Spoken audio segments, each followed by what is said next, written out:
nother state. I'm trying to eat down a whole nother plate. Seem like my homies was stuck in the hood. I just told them be safe in the state. All right, welcome to the Black Miss Podcast. Welcome to the Black Miss Podcast. I am your host, Too Black. We're here with the crew. It's been a while since we've done an episode on an official myth with all of us. So it's good to be back. How y'all doing? Good, man. Getting over a little bit of a sickness I had Monday, Tuesday, Wednesday, but I'm good now. That's what's up. No COVID. I did that test, negative, so it's probably like a flu or something. It's crack. It's crack. I was just about to say, it's crack. Are you coming down? You got me. Monday, Tuesday, Wednesday, I was running the streets of Muncie. Yeah. Screaming. Trying to get my next fix. That's what happened. Yep. I got the bike holiday. Anyway, anybody else? Woo. Oh, I'm good. We're gonna need. I'm thugging per usual. Fair enough. Thugging per usual.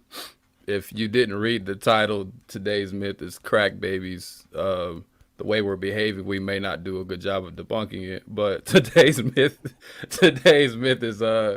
is crack babies. It's some people are clear that this isn't a thing, and that other people still say it. It's become like a colloquial usage.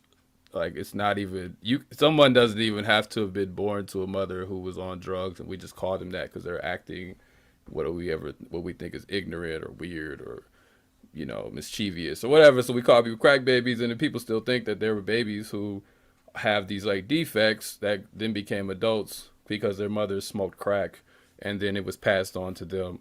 But the evidence is pretty clear. Various studies that we'll get to later, but just to lay it out because we got a lot to go over. There's no such thing as a crack baby. Crack or cocaine is about as harmful as smoking when it comes down to being pregnant, and alcohol is actually more harmful. But there are no tequila babies. No one's like framed this term, or there are no Marlboro babies, or or anything else. This is not an encouragement to smoke crack or to do cocaine when you're pregnant or any of those things that we mentioned. This is not that either. But it's just to say that the claims that there's this distinct category of children who are born to crack cocaine that have these abnormal behaviors that are so much worse, and we all have to worry about. That myth has been thoroughly debunked through science, despite it being science that started the myth. Just wild with it. So I know y'all read through the research, so like always, I'm just curious kind of like, what some of y'all reactions were to it, then we'll get to the monologue. It was pretty jarring. Like I'm reading this stuff and the whole time I'm like going off. Like you ask my wife, I'm like, babe, did you know that? I'm like going off on stuff I read in the article. Like, and I'm just like, because, Black told us about this a while ago and we've been meaning to do this for a minute. And when he first told me, I was like, oh, okay.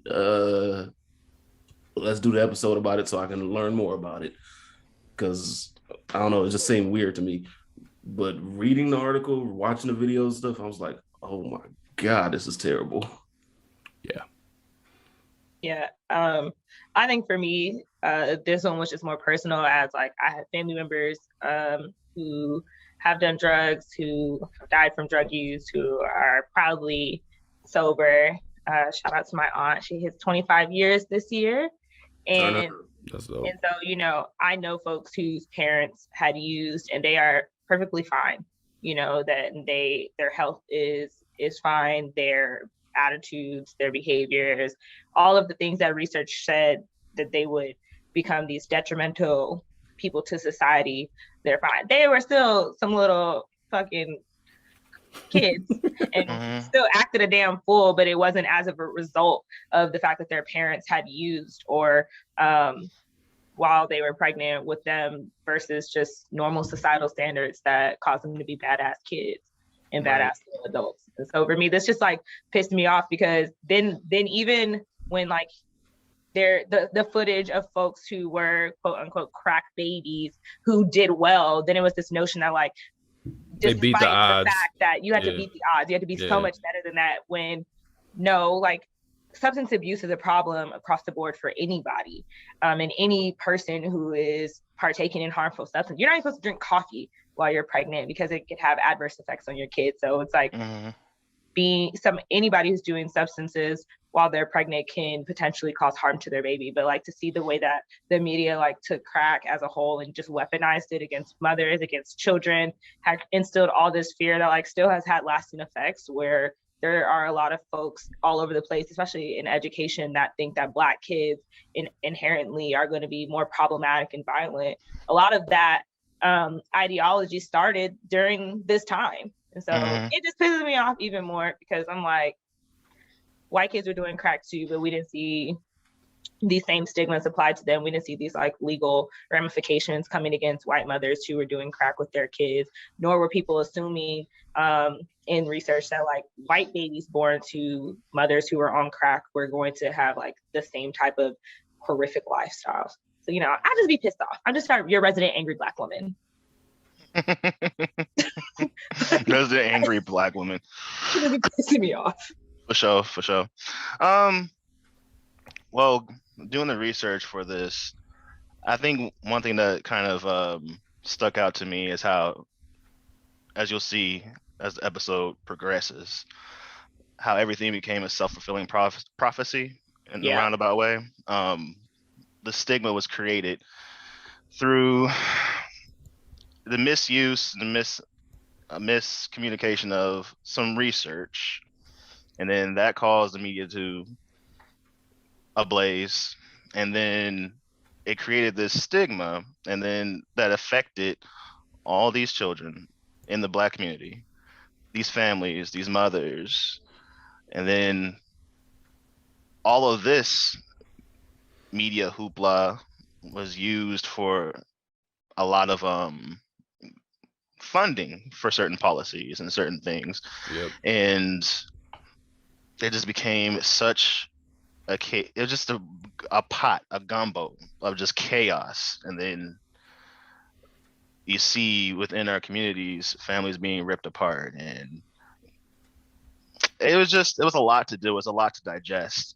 There's one particular article that I was talking to Two Black about at the beginning of this. It was written in 1990, and just see the language they use to describe these children. It's disheartening, to say the least. It's a lot to digest. We got a quick monologue, and then we're gonna do a little bit of back history to explain the context before we get right into the crack baby era on the war on drugs, the logic behind the war on drugs, some understanding of how media functions, as well as getting to the actual studies that produce this BS.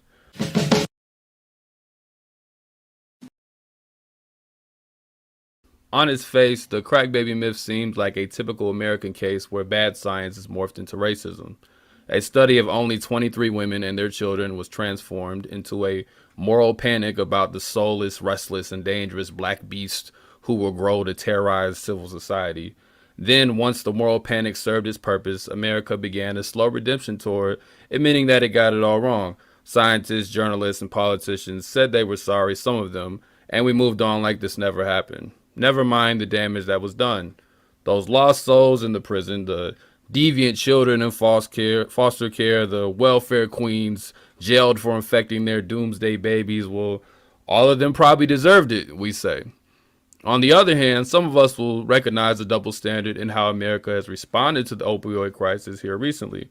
We will recognize the compassion given to what appears to be predominantly white addicts and say, they don't treat us like that. Where's the fentanyl babies? This is obviously a rhetorical question, since no sane black person believes white folks will ever receive the same treatment as us.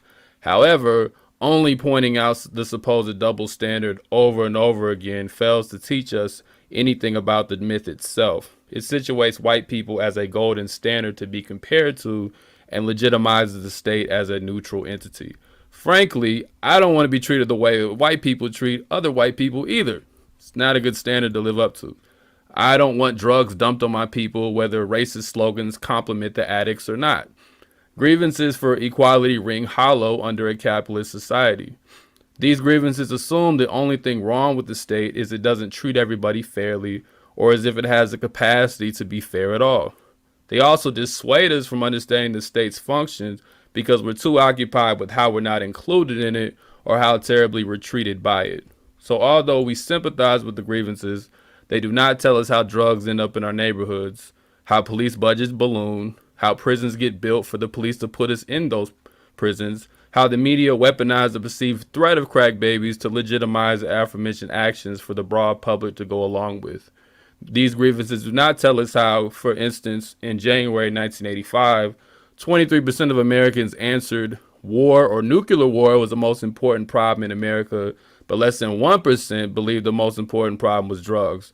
Yet by September 1989, shortly after President Bush's speech where he held up a bag of crack, we'll get to that later, and the blizzard of drug stories that followed, 64% of those polled believed that drugs were now the most important problem. So we went from 1% to 64% in 4 years.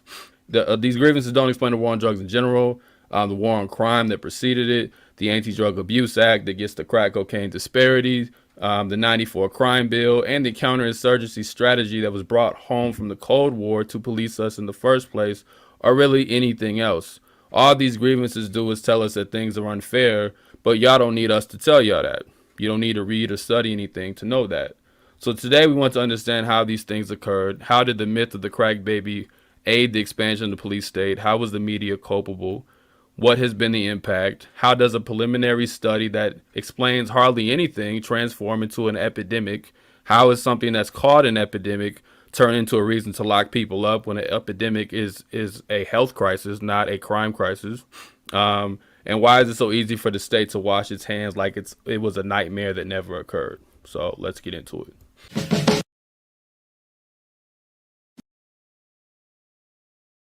All right, so want to frame this in a little broader context of how this typically goes. Typically, where people talk about, even when people debunk this myth, they mainly just deal with the science itself, which is fine, and they might deal a little with the war on drugs. But we want to understand all of the things that were happening in the background that leads us to a case where there's a so-called myth that can be, like Ryan indicated, it can be weaponized to fund the police and to build prisons and stuff like that. So why does that occur, basically? So for this section, we're talking about counterinsurgency, and we're pulling from the book Violence Work by Nicole Siegel. She's actually was on the show way back in 2020. I think this is one of the most foremost books if you want to understand the state and the function of the police, because she calls the police violence workers, right? So she talks in chapter 1 about counterinsurgency, which counterinsurgency is, you're trying to get the insurgents in a given situation that might rise up and threaten the social order. And the policing that we're experiencing today comes out of that mode. So during the Cold War, she says, with development as a cornerstone of hopes for the victory over communism, policing moved to privileged position in the U.S. foreign policy. So the goal was to build police forces in other countries to quote unquote develop them with this kind of manifest, white man's burden mentality, develop them and make them better so the United States would actually aid police in other countries. She said this developmentalist police and order focused intelligence-centered approach comprise counterinsurgency, the series of fighting techniques developed to respond to guerrilla tactics and implemented by the U.S. military and police together early as the Greek Civil War of 1944 through 1949. So the police aren't just there as these kind of civilians to, keep the peace or whatever. They're actually there to hunt down civilians who might be counterinsurgents or insurgents against whatever the given order is. And since they're fighting against communism and the spread of communism, the police are putting down anyone who's opposed to that. And crime just becomes a political category to prosecute. So it's not really about whether anyone is quote unquote doing anything wrong. It's that, are you doing things wrong against what we want to implement? So the United States is funding, starts to fund police around the world. This is like post World War II. So this organization eventually forms, or this office, the Office of Public Safety, and some of the things that preceded it under Eisenhower. The International Cooperation Administration relied upon training facilities on the U.S. universities, International Association of Chiefs of Police, a domestic organization, and was substantially supported by the CIA. Then she says Eisenhower's foreign policy was increasingly concerned not with the actual attacks of the United States or its allies, but with subversion from within or internal security, as Cold War warriors called it. Police were closer to the people, this is important, and lived among them, which was key for tracking insurgency, and service work police performed helped portray democratic governance as benevolent. So in 1961, when Kennedy replaced the ICA with the Agency for International Development, USAID, which is another CIA org, to oversee foreign aid, he gathered there the police programs he inherited under the aegis of a new agency, the Office of Public Safety. And again, y'all can jump in whenever. But gotta love community policing, right? Yeah. So the origins here of policing is when people say the police are militarized, like Siegel throws out in the book, there's really no distinction between the police and the military. That's not how they were conceived. So when we say the police have been militarized, it's as if the police have some other function beyond counterinsurgency, which they don't. Like, that's their main function. That's what they come out of. So the Office of Public Safety is formed. They are training across U.S. borders, transited normal police scale by working for a federal body rather than a municipal or state police force. They're reaching nearly 50 countries, Europe, Asia, Africa, and the Americas. OPS was founded when global conditions forced the United States to shift its foreign policy tactics from military to police actions in the name of civilian and humanitarian aid. The change is incomplete, for the priority was a counterinsurgency, not to fight crime. OPS grew and operated in military realms, creating thoroughly mixed spear tactics, strategies, and goals. OPS distributed $200 million in arms and equipment to police forces in 47 countries, trained over 7,500 senior officials at its academy and other U.S. schools, and sent nearly 1,500 advisors overseas to train over 1 million rank-and-file policemen. But we can't afford to get rid of homelessness or end world hunger or just clear these motherfucking loans that, you know, we all still piling up on. It's okay. But so it's like when we people say what? You got money for policing. Yeah, and this is in like the 60s.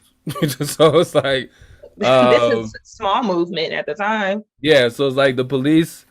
So it's just to show like the police state, as people call it, starts to expand at a time where the U.S. is in an imperialist mode, fighting communism around the world, and that's simply that logic simply gets applied here too. It's really just one and the same. So the police and the military are just different arms of the same thing, and it's so identifying insurgents, problem populations like Rasul talks about in Geographies of Threat, like that relates back to the crack baby thing, because you think like when we get to how they talked about crack babies, it was like this generation of insurgents.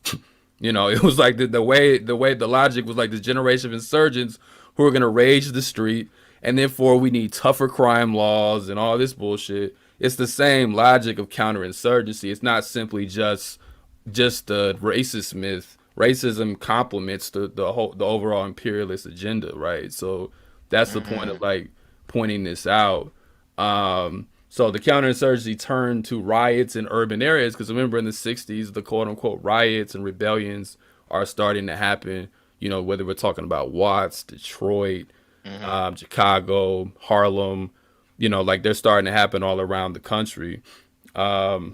So they start employing that counterinsurgency strategies because they're trying to, you know, they're fighting. Remember, there's also Vietnam, so they're fighting these guerrillas in other countries, and guerrillas is for people who don't know anything about Vietnam, guerrilla warfare. That's why they call them guerrillas.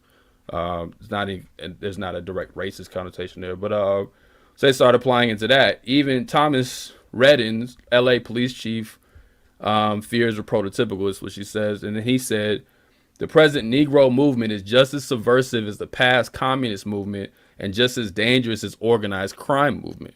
So that's how they saw the Black Power and even the Civil Rights movement at the time as just as dangerous as communism, which again, communism wasn't dangerous. It was only dangerous if you were a capitalist, and then also as organized crime.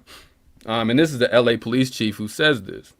It makes sense. While SWAT comes in later. Yeah, and SWAT comes Training. in, and SWAT comes in right around the time of the Panthers. I think the first SWAT team is actually used on the Panthers, I believe. Mm-hmm. So you get, before we get to the war on drugs, we already have this counterinsurgency thing. Then in '65, we have the war on crime under Lyndon B. Johnson, a quote unquote liberal president, who also That fucking demon. gives you the war on poverty as well. And then the Law Enforcement Assistance Act is passed through the war on crime.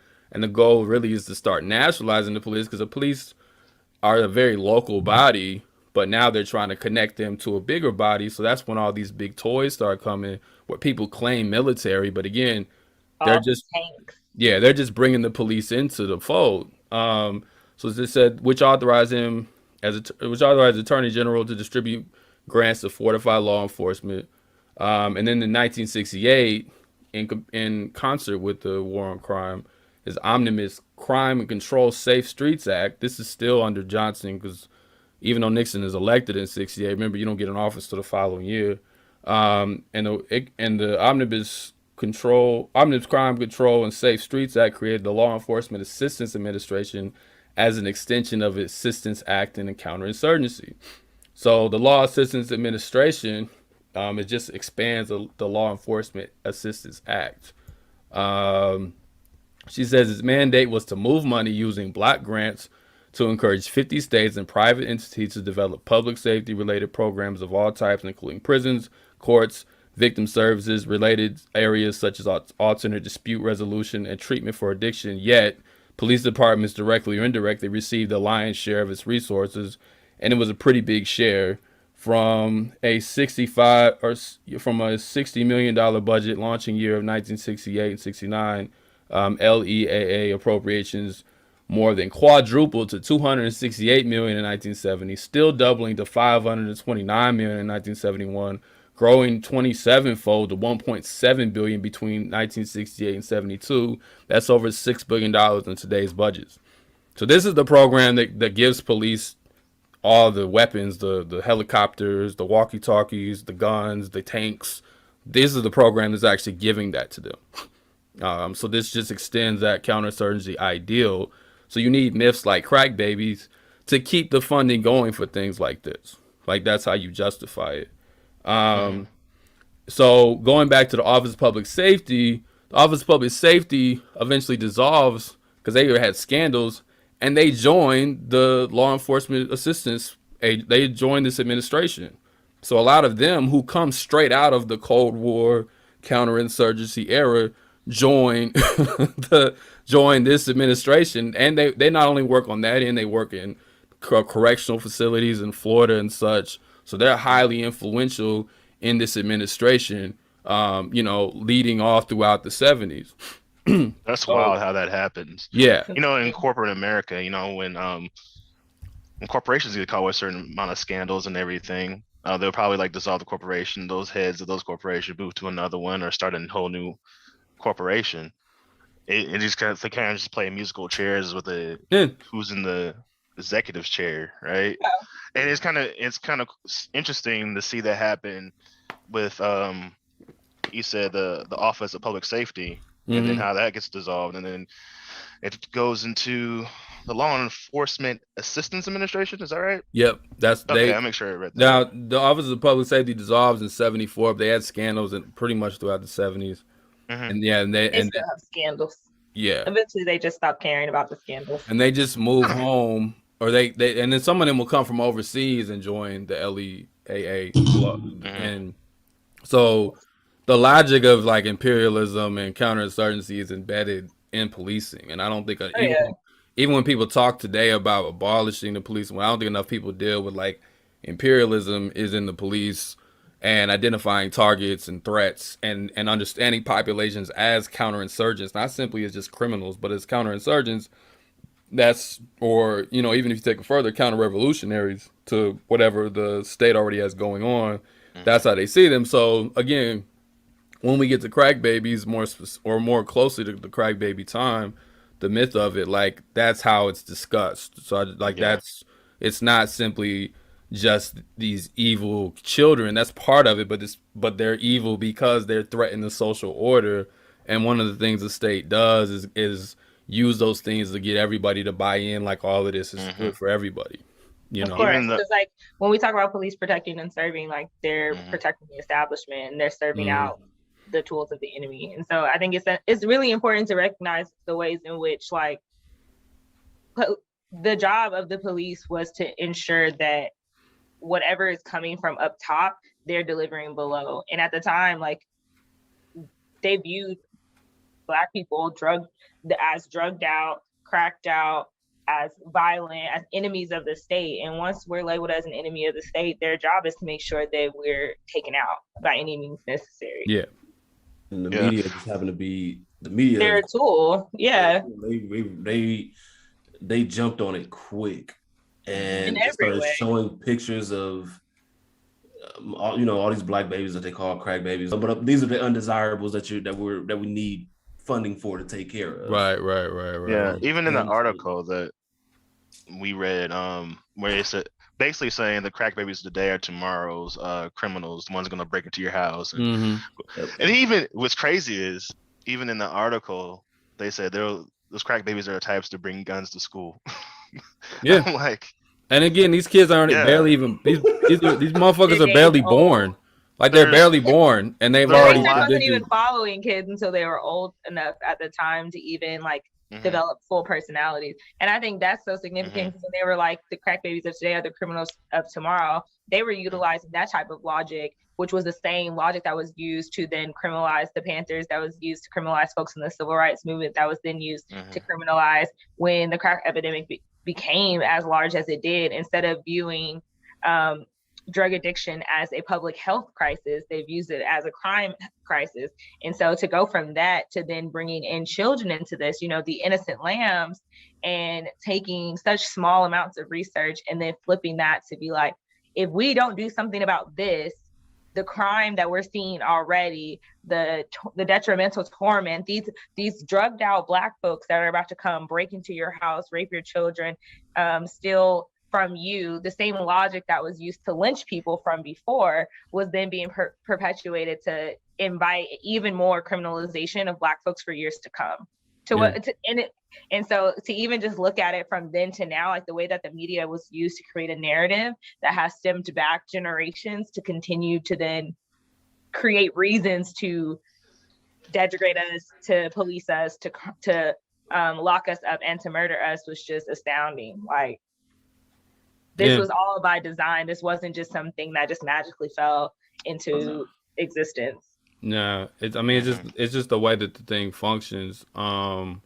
Also on Nixon, to get through before we get to this quick media analysis. That demon. So again, a lot of people put a lot of stuff on Nixon, as they should, but again, the actual like military equipment shit comes under Johnson. I just want to make sure. So we're at fuck Johnson, Eisenhower, Kennedy. Yeah. Everyone who came after Truman, you can go because we think we talk about 44. So yeah, you can go. I mean, really all however many 45, 46 presidents. But like specifically for this, we're fuck Johnson. Now we're on the fuck Nixon era. Yeah. Okay. I circled all the above. So Nixon's the one that actually launches the war on drugs, but like we've already established, there's already an ongoing thing. And a lot of times people jump to Nixon, and it's like, no, there's already an ongoing program. Yeah. He just keeps it going. He runs on law and order. I mean, this has been well documented, so I'm not going to spend much time on this. But like, he runs on law and order, pushes the war on drugs, and the DEA, the Drug Enforcement Agency, comes out of this era. And the DEA is very essential later on for the next war on drugs under Reagan. And, I always love this quote. I think we've read this on an episode a long time ago. This is from John Ehrlichman, the assistant to Nixon, assistant to the president for domestic affairs. And he says later on in the 90s, quote, just discussing the war on drugs and what the purpose of it was, just to point out the counter-insurgency point. You want to know what this war on drugs was really about? The Nixon campaign in 1968, the Nixon House after that had two enemies, the anti-war left and Black people. You understand what I'm saying? We knew we couldn't make it legal to be either against the war or black, but by getting the public to associate the hippies with marijuana and blacks with heroin, and then criminalizing both heavily, we could disrupt those communities. We could arrest their leaders, raid their homes, break up their meetings, and vilify them night after night on evening news. Did we know we were lying about drugs? Yes, of course we did. So this is very, I mean, it just lays it out pretty clearly on top of the evidence we have. Like this, what this shit was about, it wasn't about drugs. Shit. You know, so it's like, and this is before crack. This is in seven. This was 70. Yeah, this is before any of that. You know what I mean? So it's like this is because again he's reflecting on this in the 90s, but he's an aide to Nixon. So Nixon was president from 68 to 74 because he got impeached or he resigned. But he was from 68 to 74. Nixon was president, and his vice president filled in. So crack doesn't hit. There's not reports of crack at all until 81. And it's not really popularized until 85 as far as in the media, but we'll get to that. And then also last thing before we get to this quick media analysis, just to prompt things, COINTELPRO, we can never leave that out. That eventually comes out in 71. The only reason that came out, there's a good story on that. It's because people broke into the building and found the documents, or we would have never known about COINTELPRO. Some white folks broke into the building, stole the documents and sent it to the media. And as I've been reminded by OGs, like we still don't have all the COINTELPRO documents. We only have a portion of them, so we don't know everybody that was spied on. But for people who don't know, COINTELPRO was a FBI program, counterintelligence program that spied on activists, black activists, the left. They tried to spy in on the Klan. That wasn't nearly as successful. They engaged in assassinations, engaged in targeted campaigns to discredit people, to pit people against each other, and so on and so forth. So like Dr. James talks about, we always talk about mass incarceration, but we first talk about political incarceration. And the point was to actually get at revolutionaries and put them down first before we ever get to the mass incarceration that ends up popping up in the 80s. In 1970, the prison population was only about 200,000 people in total. Today, there's over 2 million people locked up, and there's more people today serving long sentences, over 200,000 people today serving long sentences, 50 or more, than the entire prison population of 1970. So there's that. So eventually the LEA, the Law Enforcement Assistance Administration, phases out under Reagan, and then the war on drugs under Reagan is entered into.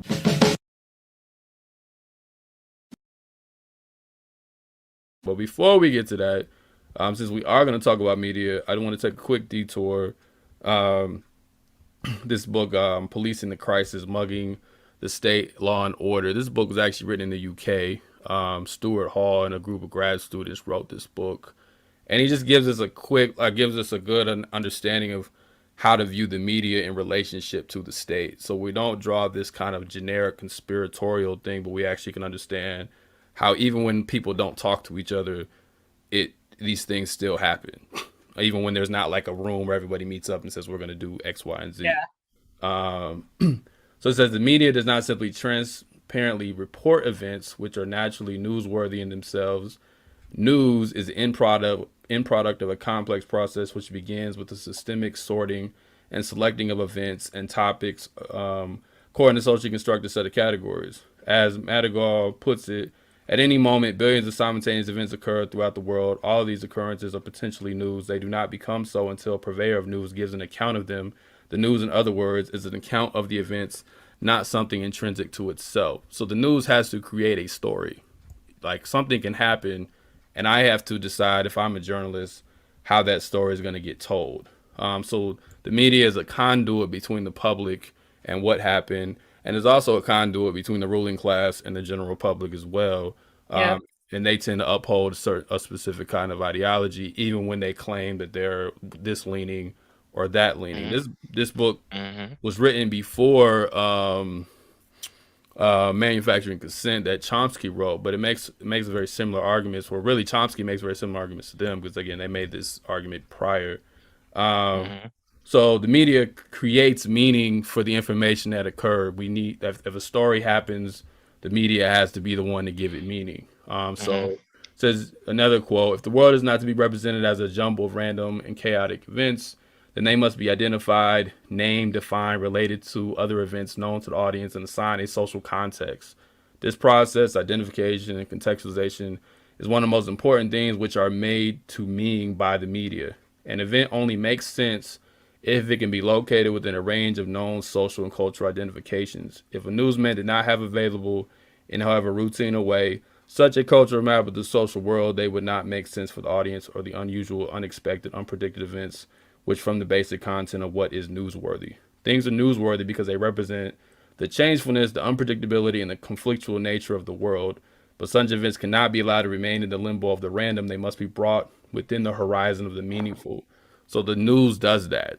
Like, if the news doesn't give context, and they have power, the media has power on how they want to contextualize something. So when we get to the study later on, a study that doesn't actually even mention crack, I'd like to point that out. The first study never mentions crack. All of a sudden it turns into crack baby. But we'll get to that. So the media perpetuates the meaning through this mystical sense of a consensus. So the media tries to build a consensus of interest. So he says, on such a background, assumption is the consensual nature of society. The process of just signification, giving social meanings to events, both assumes and helps to construct society as consensus. We exist as members of one society because it is assumed we share a common stock of cultural knowledge with our fellow men. We have access to the same maps of meaning. So they lay out these maps of meaning, and the point is to like water it down in some ways to make it make sense. So the media creates consensus on the events that occur. So when you think about going to war, you think about like Ukraine, you think about, now China, you think about any like social thing that's going on even within the states. The media helps create a consensus, but it does it within a limited. Who's the enemy? Who are we for? Who are we against? Who's the actual enemy? What's real? What's not? What's conflated?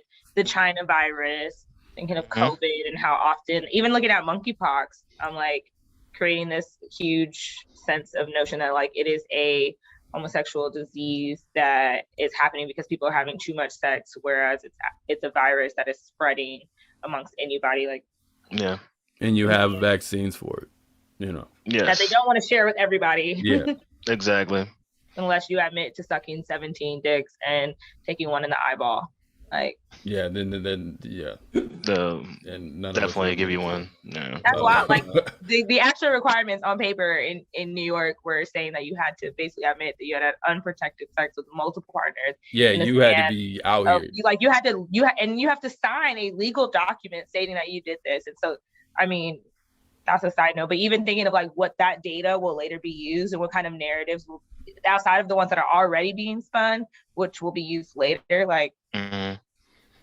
And it's like they make the point because they don't want it to sound too conspiratorial where, again, like everybody's meeting in the same room. So, like, again, this is the point that Chomsky kind of makes in manufacturing consent. They create a limited spectrum of debate. So there is not just one bad thing and we all agree to. It's that within the consensus of reality is an in and out point of what we can discuss and what can't be discussed. And if you fit within that debate, then it's fine to have disagreement. Yeah, but anything outside of it is not. So they say, of course, the formation of opinion, as in politics and economic life, is conceded that there will be differences of outlook, disagreement, argument, opposition. But these are understood as taking place within a broader basic framework of agreement. Like Cam just said, the consensus to which everyone subscribes and in which every dispute, disagreement, or conflict of interest can be reconciled by discussion without without recourse to confrontation or violence. So if you say that the whole spectrum of the debate is bullshit, they'll just say you're crazy or whatever. But if you enter into that spectrum of debate, maybe you can have a space. And sometimes, particularly in our world, not so much maybe during the crack baby era when there was more gatekeeping media, the media realizes like on Twitter that we're talking about something that they're not talking about. They'll like co-opt that and then turn that into a conversation, right? And again, it builds a consensus because you're like, oh, they're listening to us, right? Like it's the same kind of concept. So the media also creates an interpretive lens of reality. So it says, what then is the underlying significance of framing and the interpretive functions of a news presentation? We suggest it lies in the fact that media are often presenting information about events which occur outside the direct experience of the majority of society. The media thus represents the primary and often only source of information about many events and topics. Further, because news is recurrently concerned with events which are new or unexpected, the media are involved in the task of making comprehensible what we would term problematic reality. The media's mapping of problematic events with conventional understandings of society is crucial in two ways.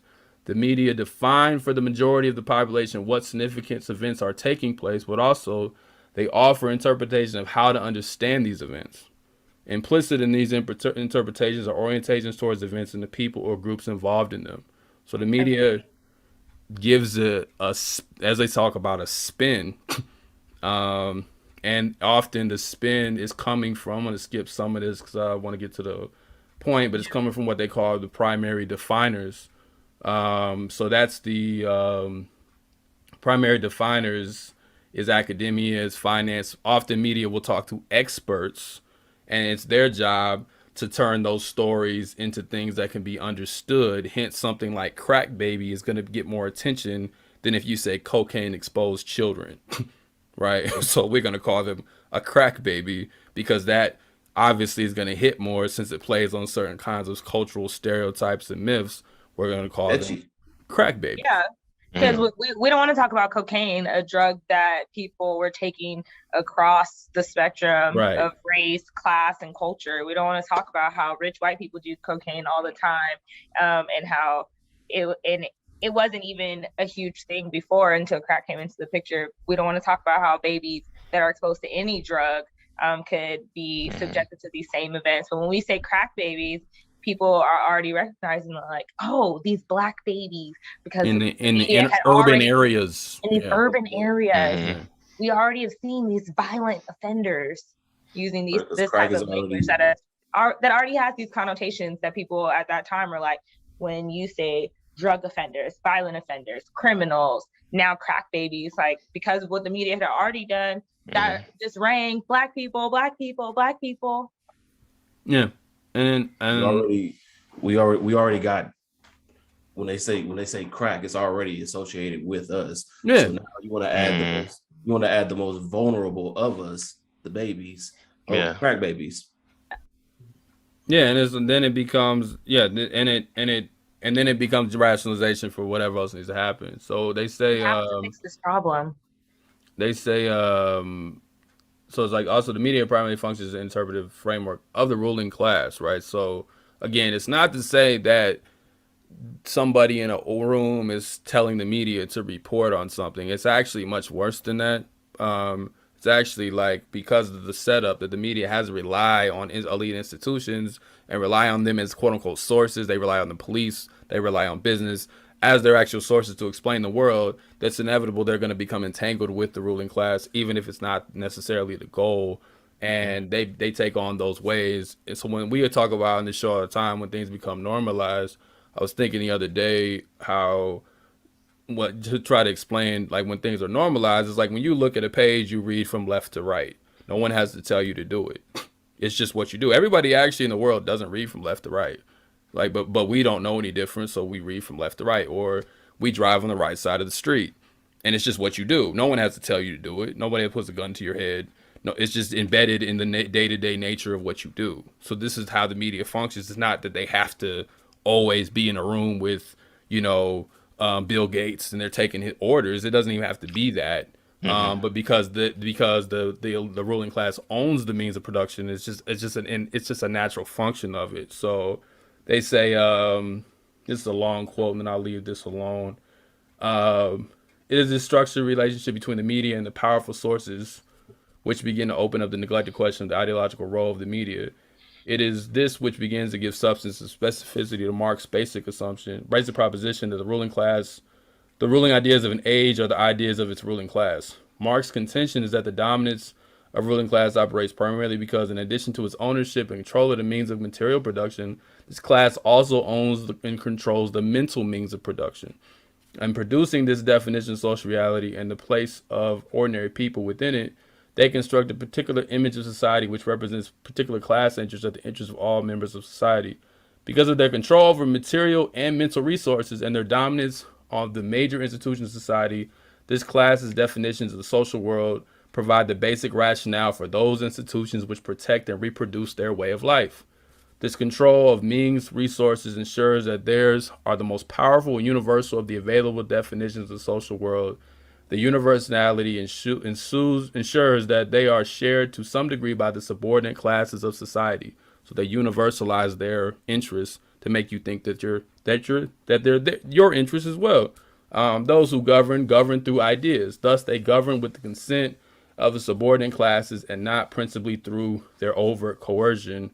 Parkin makes a similar point, quote, the social and political definitions of those in dominant positions tend to become objectified in major institutional orders, so providing the moral framework for the entire social system. So again, it's not that people are being told what to do in all cases. It doesn't even require that. In some cases it is. I'm not saying that doesn't happen. I'm just saying it doesn't have to be that for it to still be what it is. And then again, I won't read any more of the quotes because I want to get to some of this other stuff, but they talk about the mental means of production. So information is like raw materials, and then the media refines that material to make it a story. Similar to how you take a raw material to make a commodity, the media takes the information as raw materials, refines it, and turns it into a story. I don't even know if the word refine it is even the right word, because they essentially, in a lot of spaces, assume that the public is too dumb to understand the truth of what is coming out, or to even name that this is, the opening of an investigation, or this research is outcoming, or this story is to still be told. And so they're like, no, we're going to take whatever this is and we're going to make it digestible. We're going to dumb it down for people so it makes sense. And in that capacity, we oftentimes never see the whole truth.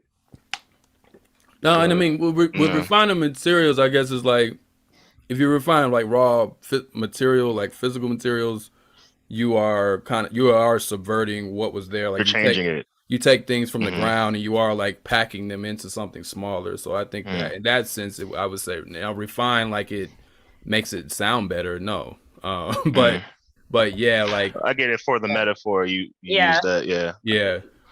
But like they have here, and because this is written in Britain again, this is in and they have like, because this was a story they had out there. They wrote this in response to stories about muggers, and it was the same kind of thing. There was these black muggers, and there was this rise of mugging, even though mugging isn't actually even a technical crime.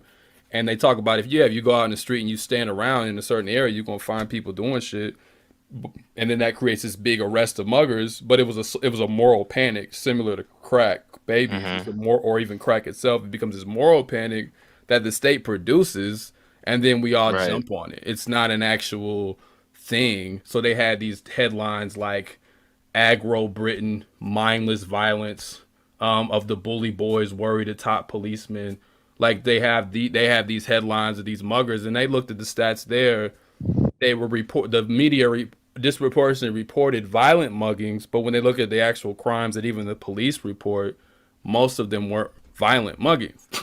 So even the media was like perpetuating it in another country. So I'm just saying, like, you can apply a similar framework here. So I just wanted to set that up. So when because we're going to go over a lot of media stories today, just so people have a little bit more framework and they don't just jump to the kind of simplified, the media is doing everything. No, the media just works in concert with the ruling class. Because it is an extension of the ruling class. Exactly. So they're just doing, like you basically said, they're just doing what they were made to do. Yeah. They don't have to be told necessarily. No. You can go there as a completely good person in theory, and you're still going to ask the police what happened when someone gets shot because that's your source. If you want to understand what's going on Wall Street, you're going to ask a banker. You know what I mean? Like, you're just going to do that. You want to understand why there's crack on the street, you're gonna ask a scientist that has a shitty ass study. Like you're just gonna do it, and then you're gonna translate it for them because they're gonna talk in a bunch of jargon that people don't understand, and you're gonna turn it into something that's quote unquote relatable, or like we talk about consensus. That's just what the job of a journalist often is, unless you're very aware, like we're trying to do on our small podcast, but we don't have. No one's paying us other than a little bit of Patreon. If you want to keep paying us, go ahead. But like nobody's paying us to do anything. We appreciate it. But that's the nature of the beast. So when I talk to like individual journalists, sometimes they don't like we had someone on the show once. He doesn't like the term the media because it implies that they're all meeting in a room. And I agree with him. It's not that all of y'all are meeting in a room, but y'all go to conferences together. Y'all hang out with your sources. It's just normalized through your behavior. You know, so it doesn't require the direct smoke room kind of Illuminati thing for it to happen. It just doesn't even need to be that. It's just like everything's already in place. The conspiracy has already been set in motion. You don't have to make it up as you go. It's just kind of, so it's already a conspiracy when you have people that own all the wealth. Like that's the conspiracy. You know what I mean? So it's just like, but yeah, that's the setup. So as we think about this moving forward, the counterinsurgency, the media, the kind of pre-war, well not pre-war on drugs, but the pre-war on drugs that often isn't talked about before Reagan. Think about some of these other elements as we get into it.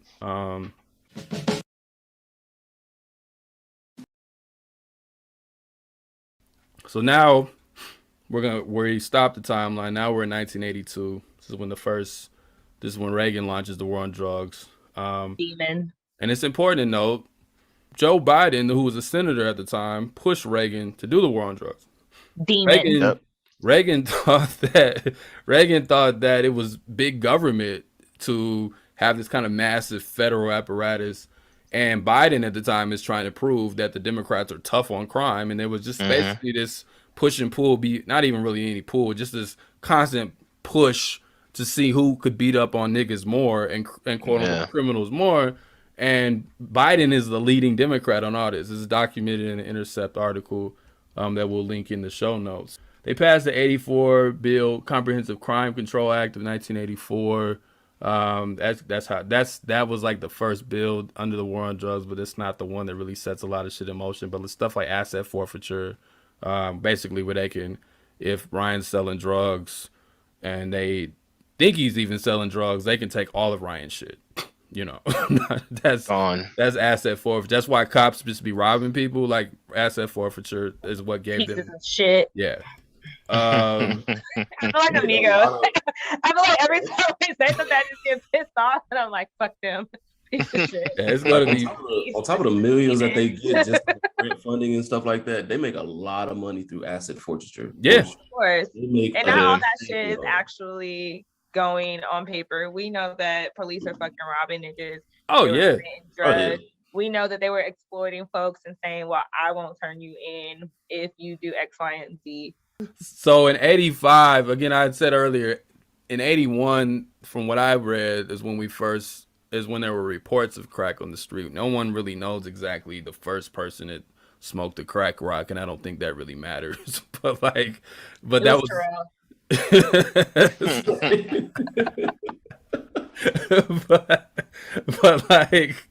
but it didn't. I'm dead. It didn't appear like mainstream media until 85. New York Times published an article and said November 17th, 85, and that's when crack appears. It's important to note at the same time that crack is like appearing in the media. The U.S. is involved in a anti-communist war in Nicaragua, and they're backing the Contras, who were going up against the Sandinistas, and the Contras were selling cocaine in America. Rick Ross talks about this as well. And they were using that money that they sold in America to fund the war, as well as there's an Iran-Contra scandal where the U.S. was selling guns to Iran and using the money from those guns to sell back to anti-communist war. This is all proven. This isn't some conspiracy theory. We've never been able to directly prove that the CIA personally dropped the drugs off, but the CIA admitted that they knew this was happening and they tried to cover it up. That they even told the DIA not to investigate it on the drug side. On the selling guns side, that was a huge scandal with Oliver North, where Reagan acts like he didn't know anything. All of those people were eventually pardoned under Bush's administration, and he said he pardoned them because of patriotism. Again, these are all documented. This is not a conspiracy theory. So there's that. That's just happening in the background. That's another episode, but that's just happening in the background. So June 1986 is when Len Bias, who was a professional athlete, or he was drafted by the Celtics, #1 pick, and another athlete died that year too. I'm missing his name on the top of my head. And that is when the media coverage on crack explodes, like that stat I said earlier, where we go from no one thinking drugs is a problem to a huge problem because a black athlete dies from a cocaine overdose, but the media reports it as crack. He did coke because he was the rich nigga. He didn't do crack, right? so that's in 86. Crack and cocaine is who's using it. Yeah, literally, that's it. Good point. That's it. The difference is who's using it. So if I'm using it, it's crack. Yeah, it's crack. It doesn't matter if we literally had you sniffing it; it was still crack. You know what I mean? So, so it's same drug. So that ushers in the 1986 Anti-Drug Abuse Act, which is the one. That's where we get a lot of the shit that people are complaining about to this day. The story of that, we can briefly run through it real quick on the media note. 113 magazine articles appeared 6 times on crack cocaine, 6 times the number of articles in 85. So that's see in 1 year. Yeah, we see the jump. And for people who are younger, there wasn't any kind of like social media or anything. So that's more articles than you probably can comprehend, because back then it was mainly just gatekeeping magazines. It wasn't a bunch of blog posts and articles online. I mean, think about how many of your parents and your grandparents still watch the nightly and morning news every day. Like my grandma still watches the news every day. Yeah. No one is religiously. Yeah. Ridiculous. Yeah. So, in July 1986 alone, 3 major networks offered 74 evening news segments on drugs. To Cam's point, half of those were about crack. And of course, before the election in November, they had to run it nonstop. Stories that were showing people cracked out, crack houses, crime rates going up. And in order to do what? Like, if you know that a new election is coming up and you know that you have this horrible crack epidemic taking place and all these violent Black people are doing drugs and breaking into homes and stealing from their grannies, and they're coming for your nice white neighborhood next. Vote for us. Vote for us. We're tough on crime. We're tough on crime. We're tough on drugs. Vote for us. You will not allow this message has been approved into your white neighborhoods more than they already are. Yeah. So, I mean, there's so many numbers here. Like what I found, this is the newer shit that I found, but that's crazy. All I needed was like a little push. Yeah. The whole time you were talking about that Len Bias thing, I was thinking of the Joker and Dark Knight. Just all it needs a little. Yeah, and then they just ran with it. Like 48 hours. Now this is where we start getting into some of the names that 48 hours crack on the street. Dan Rather says tonight CBS News takes you into the streets to the war zone for an unusual 2 hours of hands-on horror. Like that's a direct quote. And 15 million people watched it. 15 million. That's crazy. 15 million. It sounds like he was advertising. I guess it goes back to what you talked about the media, right? This been a certain narrative, but the way he made it sound like a description of a movie or a show. That's that consensus shit we're talking about. Hands-on horror. Some of the hands-on horror. And what's crazy is, like, I mean, this is not to say that crack wasn't a problem. It was. It was a huge issue. Entire generations were destroyed based off of people's just health. Like we lost people both to the drug itself and to the policies that then stole family members and locked them up, that took people out, that did harm our communities in ways that we're still repairing. However, you know, for when we look at like the opium crisis now, when we look at how many people, like, drug abuse didn't go away. It just transformed. Like, there are still millions of people that are on drugs now. However, now what we see is it's a crisis, which it should always have been. People there. It's a public health crisis. It's a public health crisis. There are rehabs that are being pushed. People who are getting arrested for drug abuse. Not all of them, but some people are lucky enough to be offered to go to rehab. However, when it came to crack, and you're seeing 48 hours of crack, describing it as a war zone. Just that name. 2 hours of hands-on horror where these news reporters are even terrified to go into communities. And of course, they're doing these in Black communities to show the horrors. They literally were walking in talking about, this is a crack house. Look at these crack pipes. And you have folks watch, 15 million people watching this. What do you think that the message is going to send to folks? Even people that were in air, especially for the folks who were watching, who may not have actually known anyone who was addicted to drugs, thinking of people who lived in rural areas who may not have been as heavily affected are now watching this, and they're just like, I don't want this coming into my neighborhood. And who are the people that they're showcasing? What do you think takes place? Like, and even the plague point or the epidemic or whatever people wanted to call it, they made it seem like it was something that was happening everywhere, while at the same time showing it in a very isolated, controlled area. Like, you know, so they made it so that's like they made it seem like everybody in the country was doing crack, when even amongst the numbers that you look at, it was most people had not, like 4% of the country had even tried it, you know, at the time. Like, I was looking this up, so it's like it was in concentrated areas, it's a problem. But those areas nobody cares about, you know. They're making the stories and everything, and it's sensationalized to the point people were waiting for these specials to come out like it was a Marvel movie. Yeah, and I mean, like they just sort of showing up in theaters. Yeah, I mean, it made them money, like Cam said, 15 million people. That was the highest Nielsen ratings at the time when Nielsen mattered. And then when they fell off, CBS, 3 years later, they came back with the program and they called it Return to Crack Street.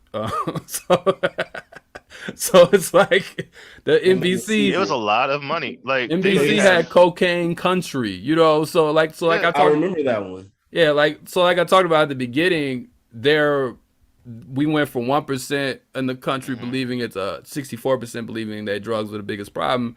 It wasn't because primarily that drugs were a problem. It was because they had been told that repeatedly on television or whatever. And they talk about how, like, in 86, like Cam talked about, you know, it was a midterm year, and then reporting went down in 87, and then 88, presidential year, and reporting went back up. Like, you can literally, like, watch the report numbers go up and down. So it's clearly correlated to politics, because a lot of money being spent and a lot of money being made for a lot of those programs. Because even they had after school specials where they had celebrities talk. You had Just Say No, which actually was out. I didn't know this because I was not alive, but like Just Say No actually hits.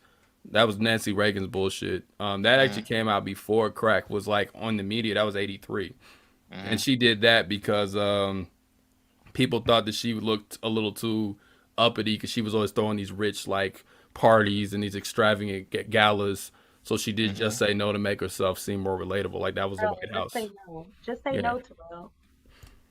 So we're gonna stop this today. What's crazy though is like it's not that 1% of folks believe that drugs were a problem as a whole. It's just they did not think that it was the most important thing in the world right now. And so and then what happens? It's like, well, actually it is. And it's not something that we need to fix with, you know, health services. It's something we need to fix. We need to lock niggas up. You had the 1986 Anti-Drug Abuse Act. This is a story. I'm going to try to speed through this, but like this, again, there's just so much fucked up shit in this stuff. Like, it's just hard to not settle on it. But like, yeah, because this was like, we were talking about how the whole like back and forth to who could be harder on crime. So we talked about this a little bit back in our, I think, part 2 of our voting episode back in like 2020. But this was a battle over like, so this is after Lynn Bias, and there's pressure. The media is putting pressure to pass something to deal with the problem. Yeah. So they just rushed to judgment. And so a lot of the laws that came out of here were awful. But initially, like, they wanted to, it says, as members, this is another article, as members from both parties approved amendment after amendment that increased penalties against drug dealers and added money to programs. They debated over amendments, including one to allow the president to call the military to fight drug crime. So they wanted to actually be able to call martial law damn near. So the president could use the military to fight drug crimes. The allowance of it, and they wanted the allowance of illegally obtained evidence. And they wanted to have the death penalty for anyone who was involved in the drug crime that caused the murder. Like this was, so the death penalty became the big debate, whether or not they were going to put that in the bill. They actually didn't make the bill in 86, but then they put it in the 88 bill, as well as the drug czar thing that Biden wanted. Representative Trent Lott said, you guys quit talking about the war on drugs if you're not going to wage war. So this is how deep it got. Eventually they agreed that the death penalty language of the bill be replaced with a mandatory minimum life sentence with no parole for those convicted of drug-related murders. So that's how you get that, because they initially wanted a drug or a death penalty that they still got 2 years later. So this is the bill where we get the infamous crack cocaine or the crack versus cocaine disparity of 100 to 1 that got reduced. They got reduced to 18 to 1 under Biden and Obama, even though there's no reason why it should be anything but 1 to 1, if a penalty exists at all. And actually, the Democrats are the ones that pushed it to 100 to 1. Reagan proposed 20 to 1. Then the House Democrats proposed 50 to 1. And then the Senate Democrats followed with a proposal that prevailed at 100 to 1. So it was the Democrats that actually pushed it there. It wasn't the Republicans who did it. So anyone that wants to just put it all on Reagan, as much as it's fuck Reagan, this is a whole bipartisan job here. Which is wild, because instead of, doing the thing that we've steadily been fighting for since the beginning of time, which is create services and programs and create a society that allows folks to actually live, so where they wouldn't have to sell drugs, so where they're not having to either become a crackhead or sell the crack in order to feel like they are functioning in this fucked up ass society. We instead continue to have these pieces of shit in Congress who are just looking for ways to criminalize it. And for those who have not listened to our episodes before, or have not done the research, I implore you to go look up how much money prisons make on a daily for having people in there. I heavily implore you to go look up how many states have contracts that came out of this time specifically to ensure that beds are filled. That because of how much money prisons were making from locking up people who were either addicted or selling or even just assumed to be doing so, because mad drugs ended up getting planted on people.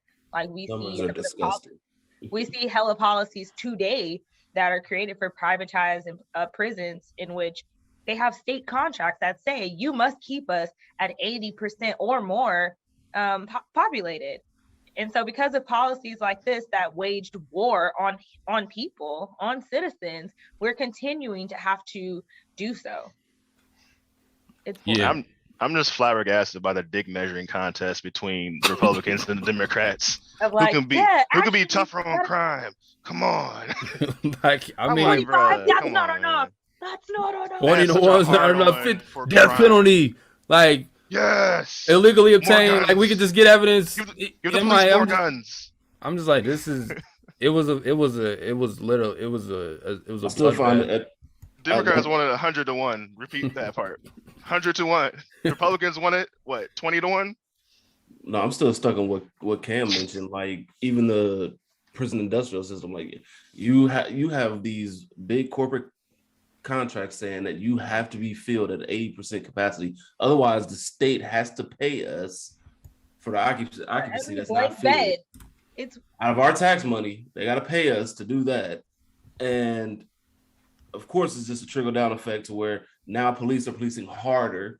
They're going after people who, like, we all know how much I got followed by the police. They're probably mad about that $20,000 head that they couldn't get on the bed for me. Well, you had the I will say most prisons definitely make money, but most prisons are not privately owned or not corporations. That's a small part of it. None of them should. I wouldn't Some say states, that the disparity is far heavier than stuff, but that's not to say that every single one. yeah, like most prisons are just state-owned prisons, and then you have federal prisons, and you have private or for-profit prisons, but that's not most prisons. I would even say most prisons not driven by profit. It's what we were talking about. It's just counterinsurgency.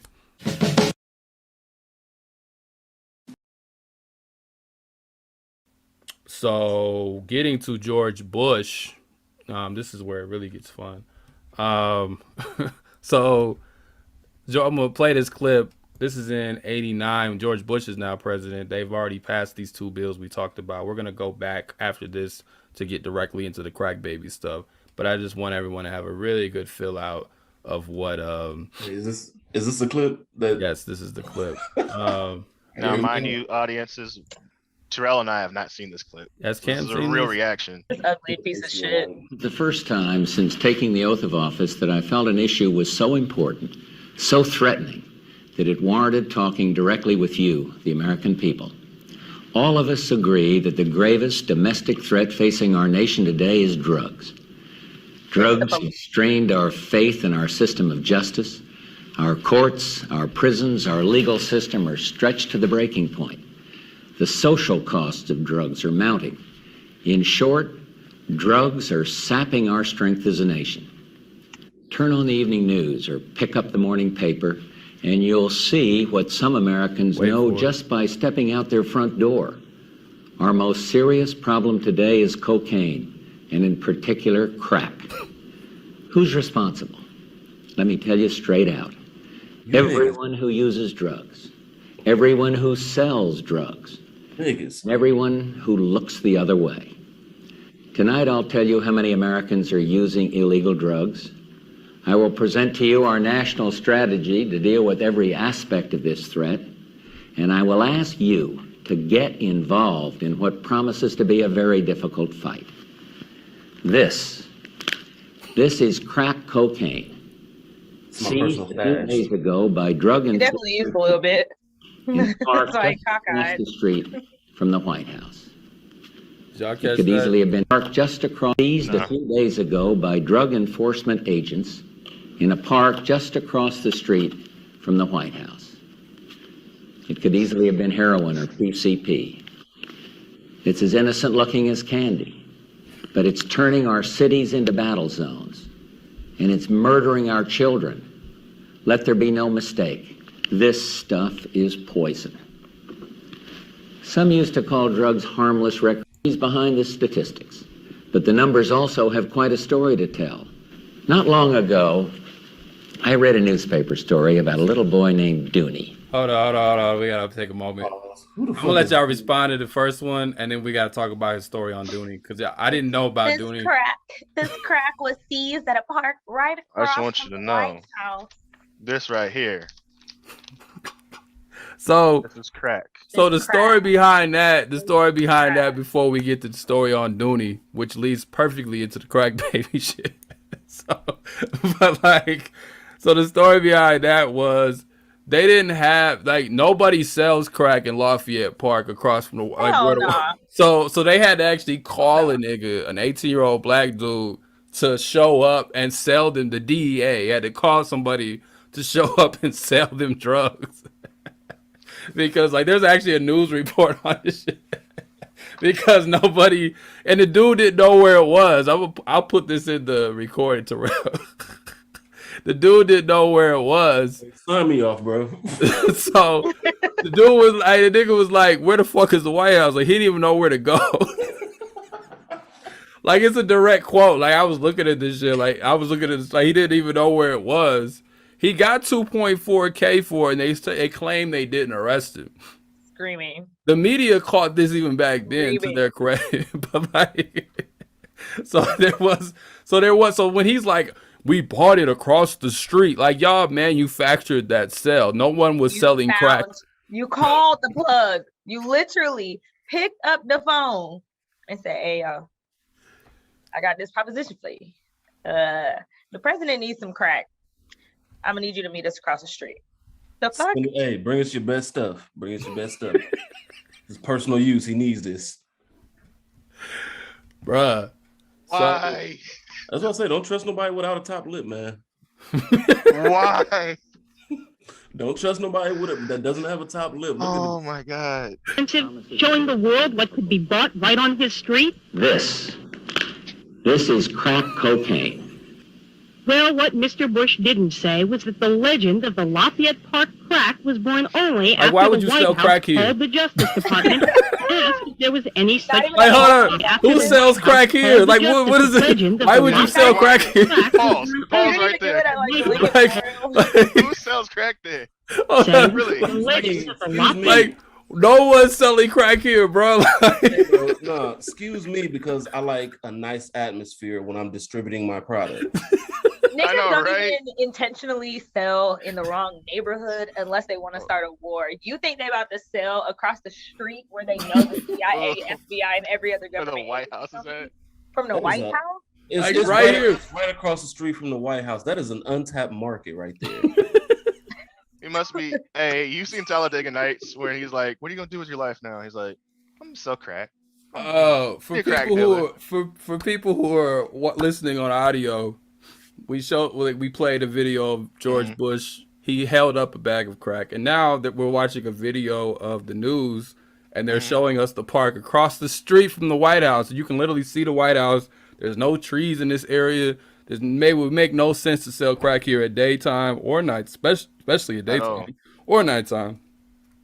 So yeah, I'll keep playing it. Hold on. Park crack was born only after the White House called the Justice Department to ask if there was any such stage prop available. The Justice Department called the Drug Enforcement Administration, which had a case going in the neighborhood. And as first reported by the Washington Post, the DEA obligingly agreed to move the buy a little closer to the White House. The only hang-up was that apparently the teenage drug dealer didn't know exactly where the White House was. Because niggas in DC Finally, don't go to the White House. and the president got a 3-ounce cash to flash. Well, it makes you wonder whether the creative energies of the president and his people aren't more aimed at show business than at the kind of tough policies that we really need. The president was not apologetic. I said I'd like to have something from that vicinity to show that it can happen anywhere. Absolutely. And that's what they gave me, and they would tell me where they caught this guy. He said, I did this to show that it could happen anywhere. I called the drug dealer, and did he come? He did come. He did come. He did come to the White House. Drugs were bought in front of the White House. Oh my In front of the God. White House. Were they there before? No. But could they come? Yes. I smoked this As if these afterwards. politicians aren't doing enough drugs from their very reputable. Did I smoke this afterwards? You bet. You bet I tried it. You bet I tried it. It was And that shit wonderful. was good. I gotta call him back. Wait. All right. So the story of Dooney. Jesus Christ. The Dooney story. Y'all know I'm a nerd, so I just be going deep into shit. So I just kept watching this, and I was like, wait, this is even worse than what we just watched. And then we can debrief and get to the crack. Also have quite a story to tell. Not long ago, I read a newspaper story about a little boy named Dooney, You can read? who until recently lived in a crack house in a suburb of Washington, D.C. In Dooney's neighborhood, children don't flinch at the sound of gunfire, and when they play, they pretend to sell to each other small white rocks that they call crack. Life at home was so cruel that Dooney begged his teachers to let him sleep on the floor at school. And when asked about his future, 6-year-old Dooney answers, I don't want to sell drugs. Can I put in my resignation Probably have to. podcast? Because I'm not doing it with y'all. Dooney does not have to sell drugs. No child in America should have to live like this. Right. Together, as a people, we can save these kids. We've already transformed the national attitude of... All right. So And later on, Dooney teamed up with his good friend Bert, and he made a series of tacky ass purses that swept through the nation. See, kids, even in your crack infested neighborhoods, you can still go on to be great. That's I mean, this is my last episode. I'm not doing this shit with y'all. This is some bullshit, bro. Like I couldn't even believe. Like I knew about the crack. I knew about the dude holding up crack. Like I knew that. I didn't know he did it like that, but I'd seen that. But at the Dooney story, I was just like that was him saying crack baby without saying it. That's why it's on here. Like there's the kids when they're bored they sell white rocks. He doesn't want to become a drug dealer. So ironic though, because nobody ever wants to address the material conditions that created the atmosphere for folks to sell drugs. The niggas were not just growing up and was like, I'm gonna become a drug dealer. It was, well, we cannot afford to go to school. We cannot get in because of stigmas placed against us because niggas won't let us into college because we're Black or we're poor or we live in this neighborhood. And yet y'all have already set this shit up and I could make 50 grand in a couple of weeks. That sounds like a smart business deal. Not niggas was like, I want to sell drugs and destroy my community. No, nobody just actively wakes up and it's like, I want to do that.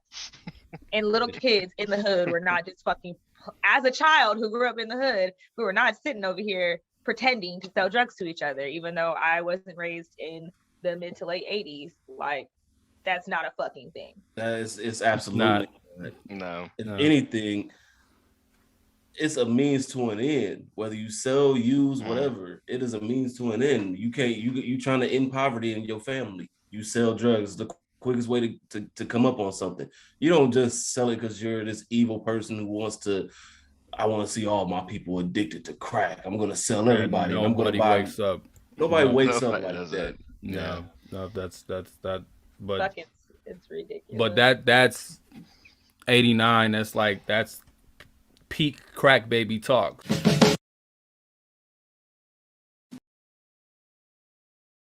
So after roughly an hour and a half of talking about, everything else, we are into the infants. We are actually at the study. So in 1986, the study comes out. In 85, it was finished. Ira Chasnoff. It's a week study, really, of only like I said at the beginning. That's why we explained at the beginning of 23 mothers and their infants. And the study is literally says cocaine use in pregnancy. If you look through the entire study, there's not a mention of the word crack. It's not in there. Actually, it was 1985 that this came out, excuse me. But there's not a mention of the word crack at all. Like, it's not in, because crack wasn't even in the lexicon until a little later that year, after the study came out. And so, again, 1985. So it's like there was nothing. By 1989, Douglas Beersoff, the conservative, the American Enterprise Institute had coined the term bio-underclass to describe babies of crack-addicted mothers. From the Chasnoff study, they took the stuff out of one of his studies and just multiplied the numbers and said that there's 375,000 crack babies born every year. But it was just a small study. Now, anyone understands sample size, if you want to explain a population, we've talked about this in other episodes, you have to get a certain amount of people involved, and it has to be at a certain randomness for it to represent the population. Most of the people that he studied were the first study was just women from Chicago. He didn't get women from all around the country or anything like that. It was just women from Chicago. So that was what started. And then he wasn't like Chasnoff. We don't have time to get into everyone's study. Chasnoff wasn't the only one. Then there were other studies that just kept backing up the same shit. And people actually could not get funding or get their shit published. Or if they did get it published, they couldn't get exposure for studies that debunked this stuff even early on, because even early on, certain scientists were like, this doesn't make sense. So we go through some of the newspaper articles, which if you're watching, you'll see on the screen. We'll read the headlines for you. This is not stuff that Head Start can fix. So they were vocal. Some of those scientists were vocal about it not being like this makes no sense, but were promptly shut down. Like, it was hard. Yeah. Like, one of the articles, I think it was the same article you were quoting out of. He said, I really couldn't get the material out. No, because an economy had been built around this. So it wasn't just that, it was just a myth. It was like people were getting, even folks who advocated not for like the penalties of like sending people to prison, but advocated for like treatment and good foster care or adoption. Even those people were still getting funded in their nonprofits off of the myth of the crack baby. Yeah. So even the quote unquote liberals, who weren't pushing the more like war on crime kind of rhetoric, at least in the sense of like imprisoning like black women primarily and poor women who had children who, you know, whom were born to them when they were doing drugs, even they were getting money off of it. So when the article did come out, Chasnoff said someone actually called him worried that they were going to lose their funding, because Chasnoff, because was the article that came out debunking some of his stuff. But I went through the newspaper archives and I saw, and you could see the progression year by year. Like the first thing I could find where it says cocaine exposed babies may suffer problems. This is in newspaper articles. So there was no crack baby label. And it even says here, even Chasnoff says, our hypothesis is that cocaine exposure before birth will retard later development mentally and socially, but that's not something we can say for certain right now. So it wasn't like even at the beginning that even his study was clear. So this is what we were talking about earlier with the media, like translating things and turning it into something else. So then it just keeps ramping up. I mean, obviously there's even in the column is saying like the children that were born of crack babies were guaranteed a life of certain suffering, of probable deviance, of a permanent inferiority. Like, yeah.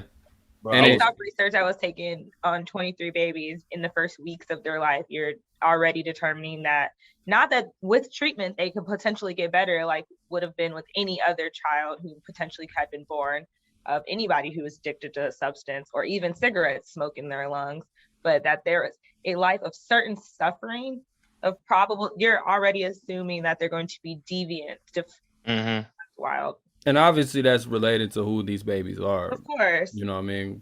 And then like this picture here, crack's innocent victims, the babies. And there's a picture for people who aren't able to see it on who are listening on audio. It says Mother Claire Hale with Tommy. And then it says a crack baby. That was the first mention I could find in the newspaper archives, is this here. This is in Newsday. Then it just keeps ramping up. Crack babies, the numbers mount. The first wave of crack babies face many physical and emotional problems.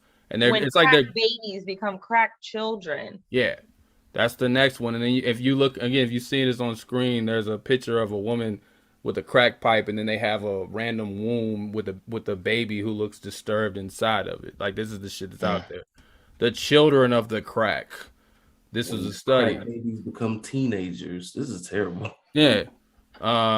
When crack babies grow up. This is an Indianapolis Star, actually, this one. And it has a picture of what looks like a decrepit, wrinkled woman with a blown up stomach that's supposedly in her womb and looks deteriorating.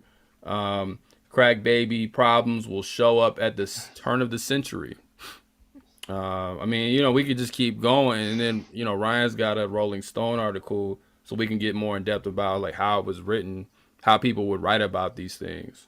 I think even like when we talk about why there wasn't a push for just like actual healthcare assistance and actually calling this what it was, which was a healthcare crisis. Like, we had folks like John Silber, who was literally a president of Boston University, talking about like the expense of using so many healthcare dollars on these crack babies who won't ever even achieve the intellectual development to have a consciousness of God.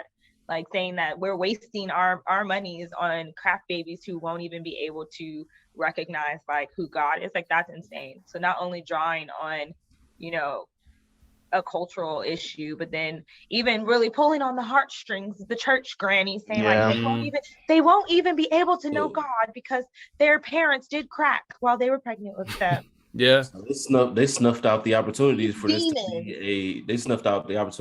to be a health crisis early. But even with that language, like, you're inherently saying that, like, well, if these babies won't even grow up to ever be able to have a consciousness of God, like, you're essentially then saying in the same breath that then they'll turn into being demons. Yeah, And then this Right, is at right. the height of the conservative movement, right? So like that kind of language of individualism and invoking God and all of that Exactly. to say that these Because children are if damned. Yeah. and that's a very good point. Because if you're not of God, then what are you? And then Yeah. they'll make those connections on their own, or make the Yeah. conclusion, I should say. So I then mean, it becomes even Washington Post at that time saying that crack babies were representing a potential human plague that was almost too horrible to imagine. Like, this is the language that we're using to describe children who needed health care, who needed like Plague. actual treatment Keyword. for something that was wrong with them, because they were unfortunately born to people who were addicted to a drug, the same way that a child who had been born from a parent who was a cigarette smoker, or a parent who drank alcohol while they were pregnant, which was far more harmful to babies than the research showed that crack was. Like a plague that's almost too horrible to imagine. Like that type of language is just asinine to even think to be acceptable. And they're not a part of there's nothing abnormal. Like the thing that they make crack babies into a special category when, like we say, the research shows definitively, like Cam said, anyone that's been using any substances of this nature or worse during their pregnancy, their children may have complications. And even then, just the research shows that the environment and love and resources can actually prevent a lot of that stuff from going wrong once they come out of the womb, even then. So so to make a distinct category for the crack baby, as if that's something abnormal versus anything else. Because like I said at the beginning, there wasn't a Marlboro baby. There's not tequila babies. There wasn't vodka babies. There wasn't any we didn't use that term. Again, we're not saying anybody should do any of this shit when they're pregnant, but it's not a special category.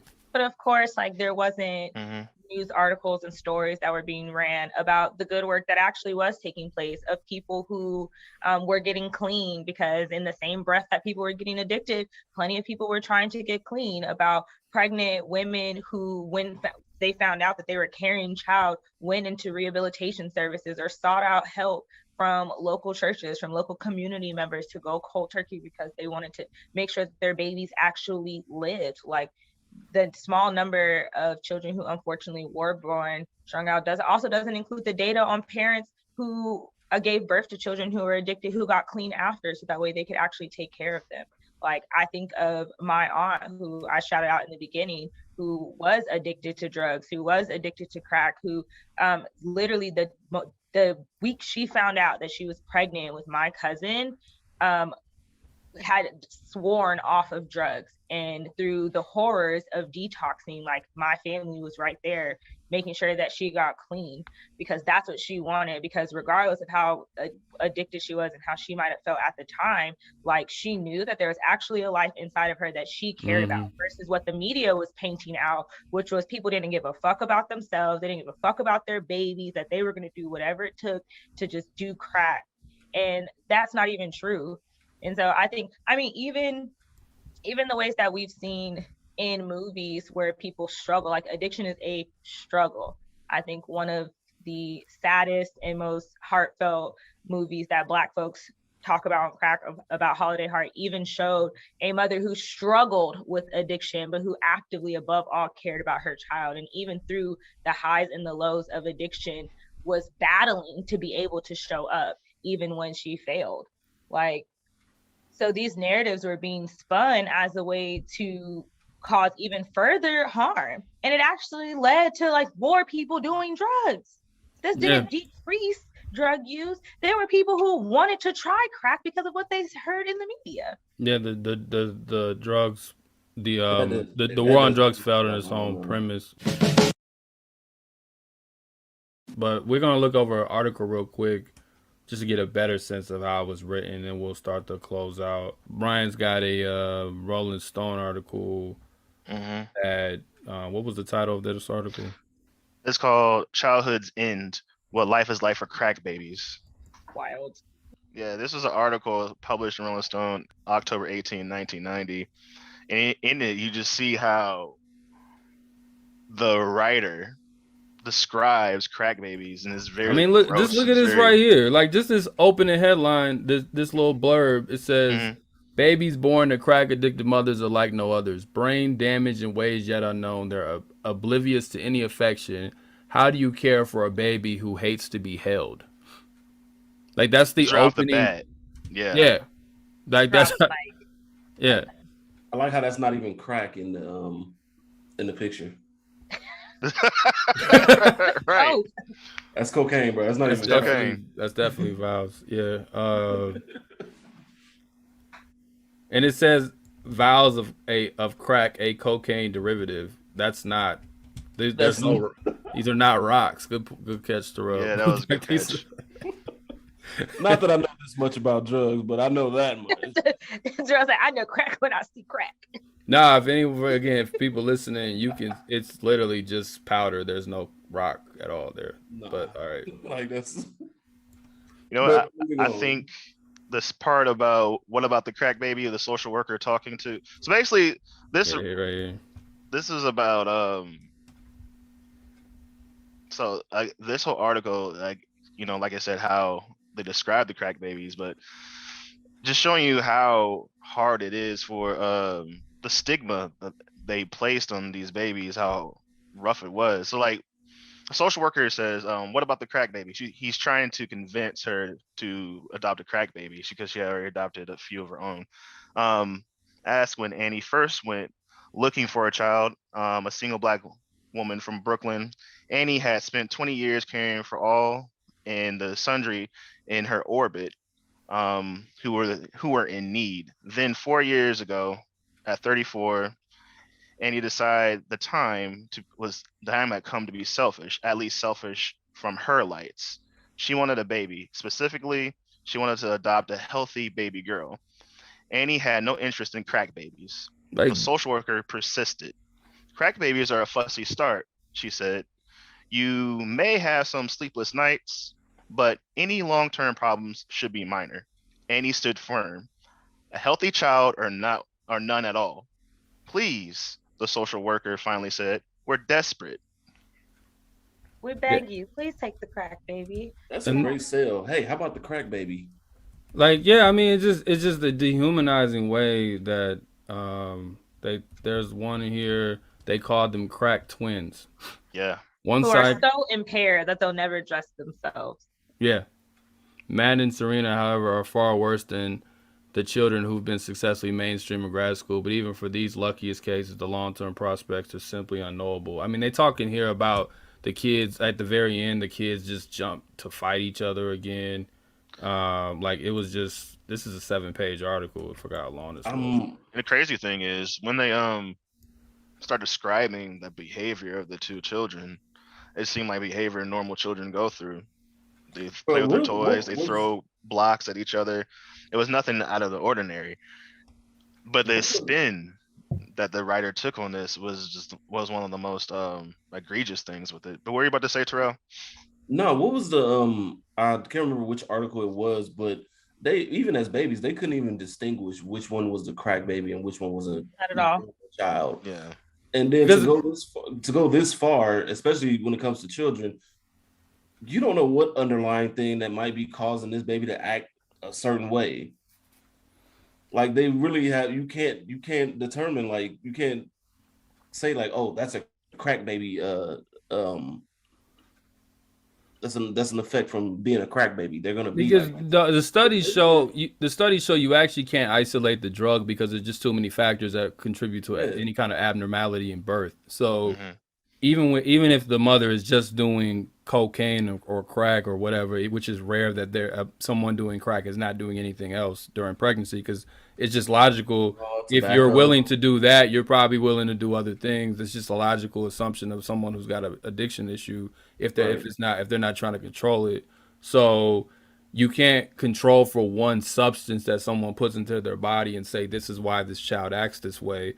Especially, and then it's not just the substances that go in the body. Once the child comes out, how are you treating the child? Are you neglecting the child? Are you holding the child? Are you taking particular time with that child? Are you feeding them? You know, like all of these things, you know, because the studies do show that they are more prone to premature birth if the mother does cocaine, similar to smoking.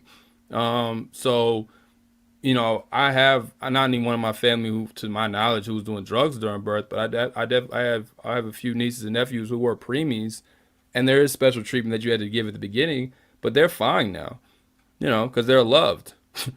You know what I mean? So it's just like I was technically born premature.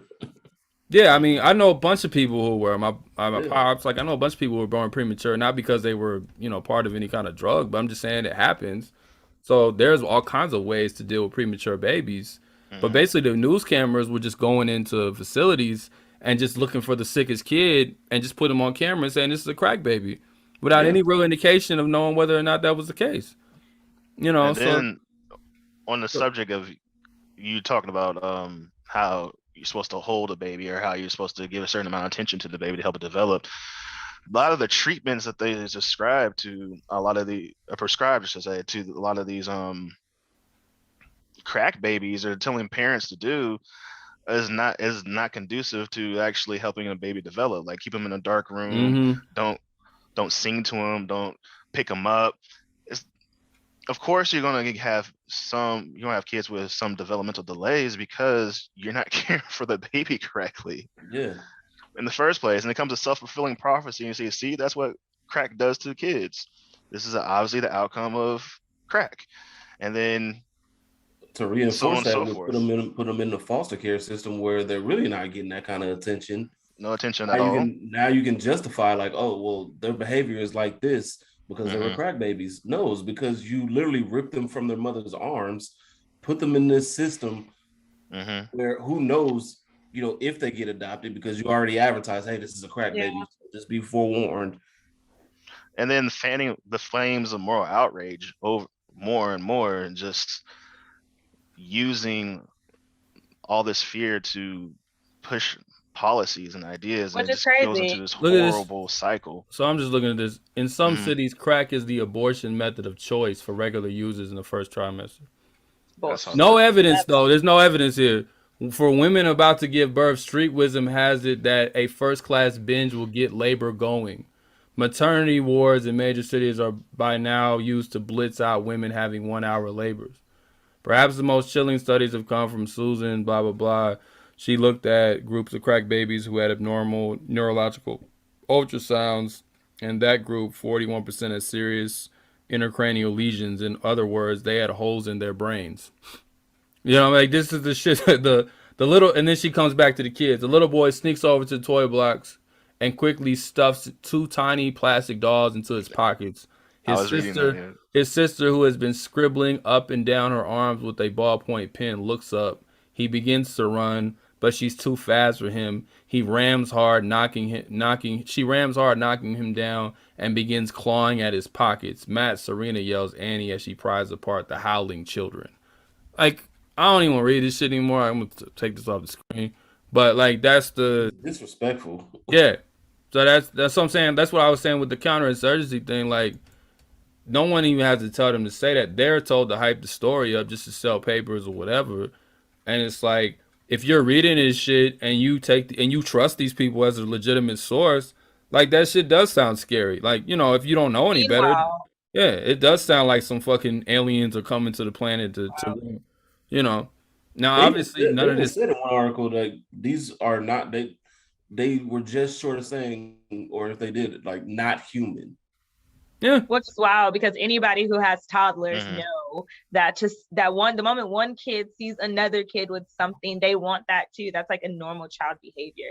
In the ways in which that they just demonize 2 little kids fighting over a toy, the most simplest of toddler behavior, to make it seem like it is because of this, the fact that they were born as crack babies, that they are now violently attacking each other over a toy is insane. Or that because this baby is born of a drug addicted mother, she's drawing up, like, anybody who has a child, a niece, a nephew, has been on TikTok, has seen kids covered in Vaseline, playing in baby powder, drawing on themselves, drawing on the wall. No, but when it's like, these are normal behaviors, and yet by putting this type of harmful language in front of it, like, which is also ironic, because if the notion was to point out how harmful cocaine can be, and how harmful crack can be to babies, and to prevent more folks from doing drugs, or to prevent these children from having a life of struggle. If people felt that it was so horrific for them to be with their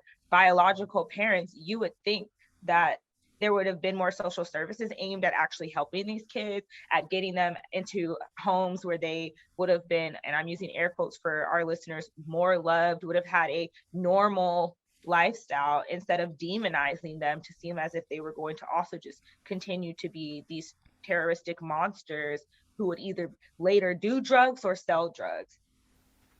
Like, as an educator, that just pisses me off even more. Yeah, like I worked at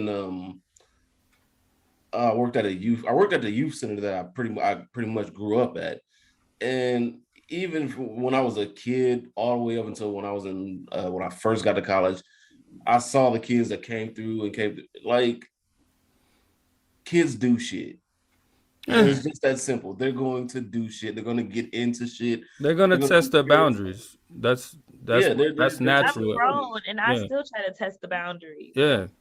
But you see a white kid on TikTok with a little white baby on TikTok covered in peanut butter. You don't sit there and say, "Oh, that must be a crack baby." That gets millions of views. You see a little white child on TikTok go, "Fuck you, mom," and y'all are not sitting here saying that this child's parents probably do drugs. You're just sitting here going, "That child should use that language."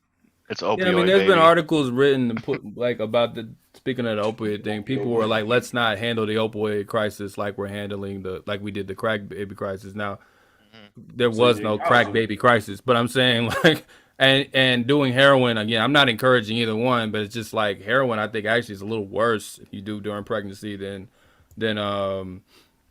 coke. Not that either one should be done. And even the whole opioid thing, like.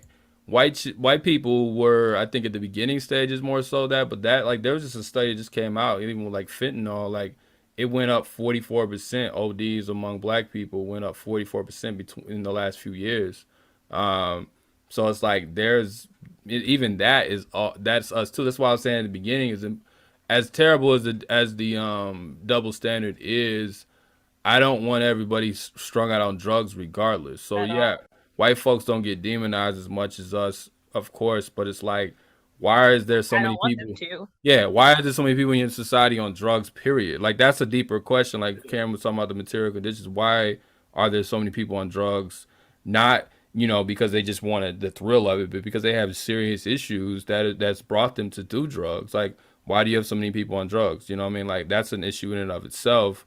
And then, because even when we go the public health route, that's still a means of making money as well, because that's still a means of selling pharmaceuticals and all. That's still a means of social control. And we all know how terrible the adoption and foster care system is. So it's so it's like you still dealing with a version of the state and the police, regardless of whether you go the liberal or conservative route. That's what I'm saying. Like, it doesn't show how this kind of process to go from like the top state level all the way up down to like the way the media reports and talks about this, like this sets things in motion, So once we get to like the 94 crime bill, just to kind of close this out, like all of this has already happened. You've had the crack baby epidemic. In a year, you're going to have the super predator thing that even justifies it even further. And then we've only talked briefly about like the way that black women got, demonized, not just the children, but black women got demonized. So you had arrested. Yeah. So like you had 200 to 300 black women who got arrested, or were prosecuted for child neglect for having crack. But all of this stuff sets up all this stuff sometimes. Say what? Even murder in some cases. Yeah, there was one story I read. There was one story I read where Chasnoff was working on another study, and the cops said that they were waiting on his study so they could prosecute one of the women. Like it was in a newspaper article. I wish I had that one on me. So it's like, again, Chasnoff is the original guy that did all of these did the first study on this shit.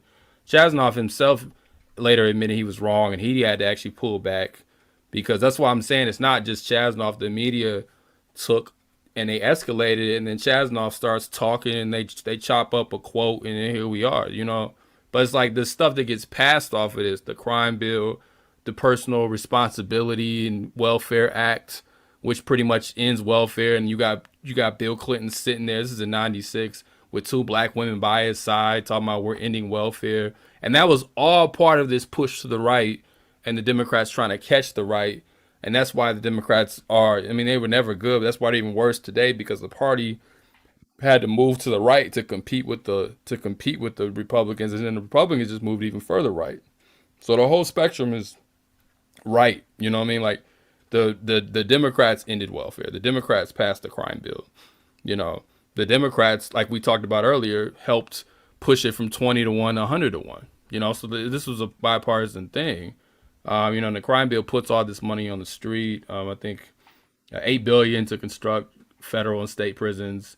Set aside $8 billion to hire police. You know, and drug incarceration didn't really start to spike until 1992, when almost all that increase was for the possession rather than distributing or manufacturing drugs. So most people got locked up for even just possession of drugs, not even selling it. And for all of that, crime actually, according to their own statistics, not even some special shit, has went down and started going down like 91 and gradually went down the whole time. So as all this shit is happening, crime is actually going down in the 90s. You know, so according to their statistics, and crime is a political construct, but even according to their statistics, crime's going down. And of course, even to just go back to the study, like when these studies were being reviewed and folks weren't listening to actual credible folks in the medical industry at that time who were saying that these studies were wrong, even later when they did studies, the conclusions were solid that there was no convincing evidence that like prenatal cocaine exposure had severe impacts on children long term that were any different than that of kids who had been exposed to tobacco or alcohol. Like, yeah, I'll read a study just so people don't think we're making this up, so you can look it up. Is that the 23 study? There's the 2013 study, and then there's the 23 study was the one that was bullshit. That was the first study. There's the growth, development, behavior in early childhood following prenatal cocaine exposure, a systematic review. This one came out in 2001. Yeah. And their conclusions, well, 2 quotes. After controlling for co-founders, there was no consistent negative association with prenatal cocaine exposure and physical growth development test scores or receptive or expressive language. Less optimal motor skills have been found up to age 7 months, but not thereafter. It may reflect heavy tobacco exposure. No independent cocaine effects have been shown on standardized parent or teacher reports of child behavior scored by accepted criteria. Then a study in 2013 that studied 5,000 children. Conclusions among children, this is going to the second study. Conclusions consistent with findings among younger children. Increases PCE, that's prenatal cocaine exposure, increases the risk for small but significantly less favorable adolescent functioning. Although the clinical importance of difference is often unknown, the caregiving environment and violent exposure pose additional threats. So it's not simply just the drug like we were saying. And that study is the Systemic Review of Prenatal Cocaine Exposure and Adolescent Development in 2013. So again, we're not making this shit up. And there's mad other studies. Those are just the 2 that we pulled, to give the evidence. So again, this is like, we could go all day, because after that there was a super predator myth, which is pretty much just crack babies grown up. I was gonna say, even with the articles we went over, where they progressively, make these articles, crack babies as toddlers, crack babies as teenagers, crack babies as they get into the working world and stuff like that. A super predator is a young juvenile criminal who is so impulsive, so remorseless, that he can kill, rape, maim without giving it a second thought. Like, that's 95. That's the progression of crack babies, So it's like, even though all these studies were coming out to further backtrack, and the media themselves were having to somewhat backtrack and say, like, we did not adequately report this, that these studies were not true. Like, there was already so much damage being done, and other people were then running with that. And when we think of like how many mothers were demonized for this, how many mothers are probably denied care to actually get help for their addictions. When we look at like just how many folks were criminalized and locked up and killed over this, like how many kids themselves then had all these stigmas hanging over their heads that impacted them long term. Even if somebody in your school didn't even know that by the time you get to school at 6, they were not gonna, who would have known that potentially when you were born, your parents had been addicted to drugs? And yet, because of the way language had been spun for so many years, like these are the narratives that were then being spun in schools. And you had educators thinking that these kids were going to be deviant and defiant and they weren't going to be able to learn. Like, that's wild. Yeah, it's deplorable. I mean, it's like, you know, response to crack destroyed the communities. when I was going through this shit, I was just like, yeah, that's a good point. Like when I was going through this crack is what it is. It's a drug, but the response to it is what destroyed our communities. It locked up our fathers. It demonized our mothers and locked some of them up too. Yep. And it labeled our kids as super predators, and from crack babies to super predators. That's what did it, the response to it. But I think ultimately, like, when we just kind of wrap it all up, like, the state has a way of, like, this is why not thinking about it as a conspiracy doesn't work, because, like, something else that was said in the Policing the Crisis book, like, they need consensus, so they always have to escalate. There always has to be an escalation of a myth to build consensus, because people have to actually feel like by punishing this person, I'm making the world better. People have to believe that by, you know, we have to save these crack babies or whatever, this myth of crack babies, because that's saving our society from doom. Like, you have to build a consensus among the population so you can drive that witch hunt. It's never just one party or whatever. You have to be able to build enough consensus to do that. Otherwise, that type of stuff fails.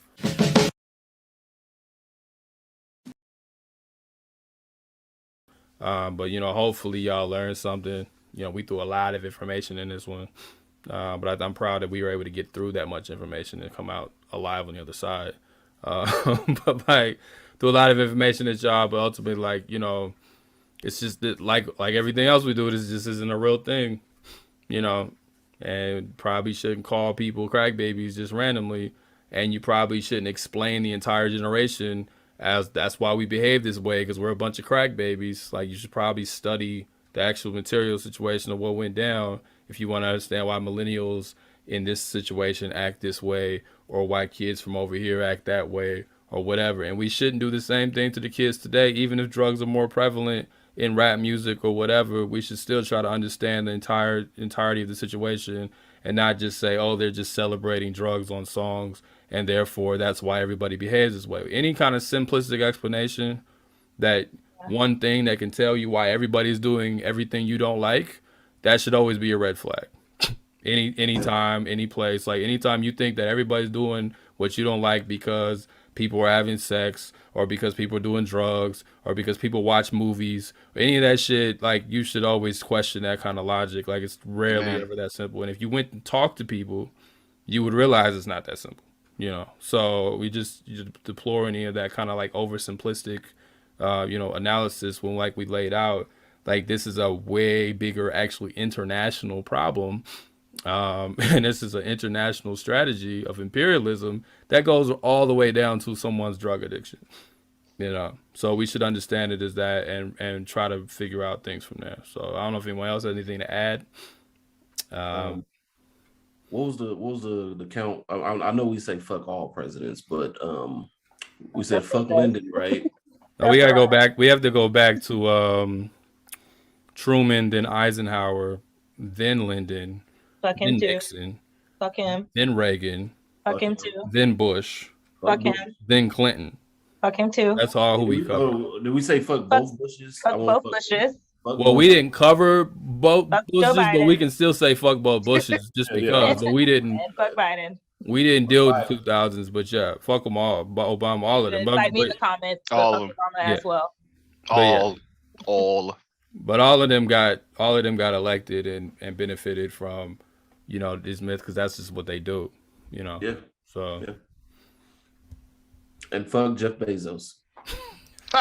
Today, tomorrow, and forever. Always. Bye. Always and All right, forever. then. Peace out. Peace. Okay. Fresh out the plane in a whole nother state. I'm tryna eat down a whole nother plate. Seem like my homies was stuck in the hood. I just